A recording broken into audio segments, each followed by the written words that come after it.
that's shall I give you this? Yeah. Over your head. Yeah. So we'll start off. Go ahead and tell us what we're looking at. You're looking at the world's first working sonic screwdriver that can actually do things, control stuff. It's a fully functional universal remote control. Right. It's programmable from your existing remote controls. You control 99.9% of all things in the world that are controlled by infrared remote controls. Your television, your DVD, Blu-ray player. If you've got an electric fan or curtains that come across, it will be able to control those. Perfect. It's a one-to-one replica of the real sonic screwdriver that was made as a prop for the show. Right. It's made cast in zinc, so the parts are zinc die-cast material with copper plating. You've got here sort of a rubber effect leather. You've got this with glazing on it, so the effect of the whole thing is of a real product, the real prop. Awesome. It's available from ThinkGeek and BBC America Shop from the 31st of August. Okay. And it has so there's the main, the top lines. It has a number of modes. The mode that it's in at the moment is the controlling mode. We could show it controlling something actually. Do you want to? Alright, we'll go and grab it and show it to you controlling something. Alright. It comes with this gorgeous manual, fully illustrated manual. Here you can see very Doctor Who looking, a page with some Doctor Who. Some Doctor Who ephemera around the side, so you can see things that have been given to us by the Doctor Who production team to put in, and then also bits and pieces that we put together ourselves to come from the sort of, as if they came from the universe of Doctor Who. Right. And on the back you have this lovely blueprint. Oh, nice.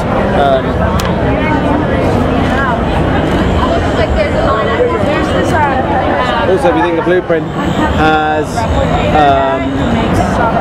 some weird things on it, like the dimensions of the product in light years, and how much the mass of this product distorts time and space by, because we know that everything distorts time and space a little bit, and it's a very little bit in this case. And it has some other little information about it. For example, here we had to have a special LED chip made that has 2 green chips inside it and 1 IR chip inside it. So it's one device. Right. But when it puts out, does this. There are 2 bits that are putting out IR. Right. Sorry, green, and 1 is putting out IR, so that you can control various things. Sure. Okay. Now, in other modes, there's a mode that has 13 different sounds. Each gesture does a different sound. Right. And sounds from old sonic screwdrivers and sounds from the Doctor Universe. Nice. And it has a whole range of Easter eggs that you can discover, little Morse code signals it puts out. Okay. It has a special lock feature where you can do tap out a lock code and then it will lock away so that no one else can use it. Right. Henry's got that there. Is it? Should do. Okay. Should a little video of him turning on the device? Or no? So if you go to right, so just perfect. Yeah. Unfortunately, I got a person stepping in right as that's all right. Why don't we just turn it off? Go off for a second.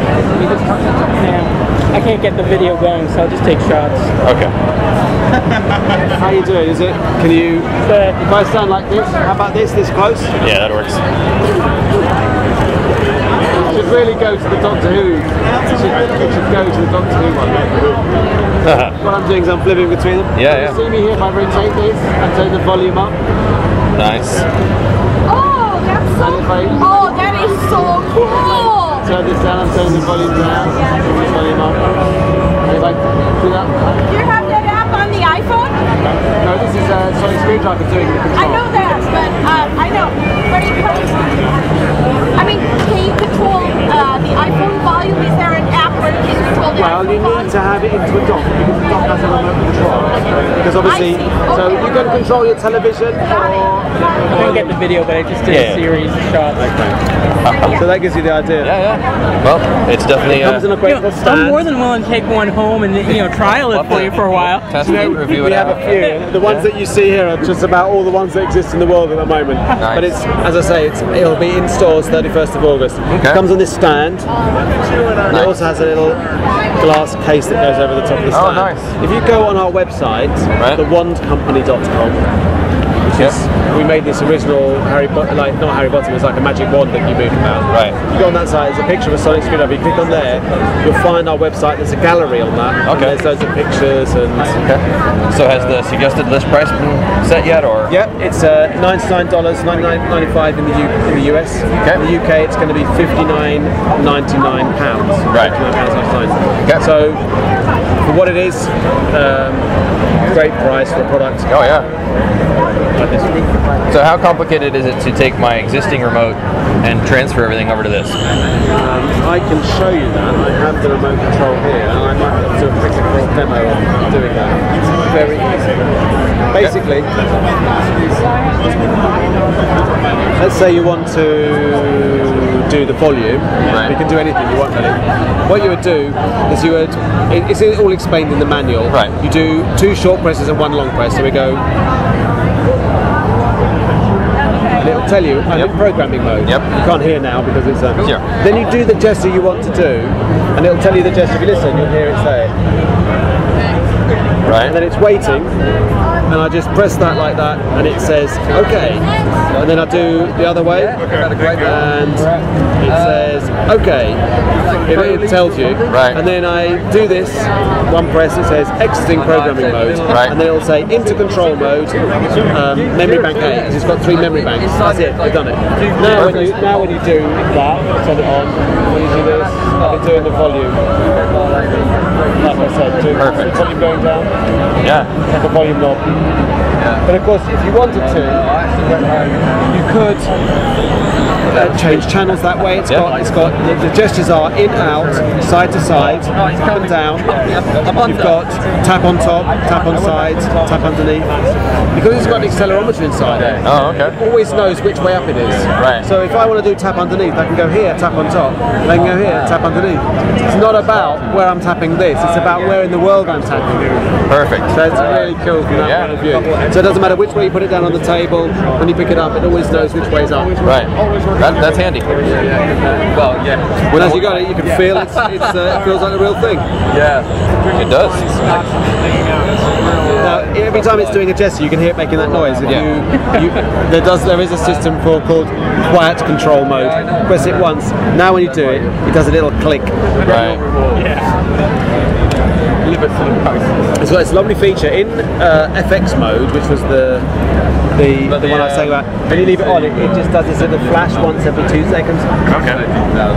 After 1 minute of doing that, it beeps out a little Morse code message which says Sonic OK. And after 1 hour, 1963 flashes, which is where the Dot 2 started, it does randomly does one of 11 Morse code messages, which you have to kind of decode, like fish fingers and custard or Geronimo or whatever. I'll give you one because if I press this 8 times, it'll play one of them. Hang on. Okay. They will.